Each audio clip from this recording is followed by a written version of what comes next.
స్వామి వినాయక, ఎక్కడో ఉన్న తాజ్ మహల్ ని అర్జెంటుగా హైదరాబాద్ కి తీసుకొచ్చి స్వామి, పెద్ద కొబ్బరికాయ కొడతాను. అంత అర్జెంటుగా తాజ్ మహల్ హైదరాబాద్ షిఫ్ట్ చేయాల్సిన అవసరం ఏంటో? నిన్న పరీక్షలో తాజ్ మహల్ ఎక్కడంటే హైదరాబాద్ లో ఉంటేని రాశాను. దేవుడి గౌడి గేదెల బాడీ ఇచ్చాడు గాని గోరంత కూడా బ్రెయిన్ ఇవ్వలేదు. బాబుకి మీ తెలివితేటలే వచ్చాయండి. వీడికి నీ ఫ్యామిలీ పూనేసిందే, ముఖ్యంగా మీ తమ్ముడు గారు దీపాడు. ఇంత కూడా బుర్రలేదు ఎదవ.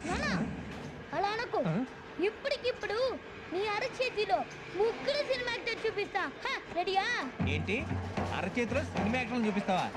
చూపించకపోతే చంపేస్తాను. చూపించరా, చూపించా. ఇదేమిటి? వేలు. అవును, సుత్తి వేలు. ఇది ఏమిటి? రేఖ. నిజమే, ఆనందం రేఖ. ఇదేమిటి?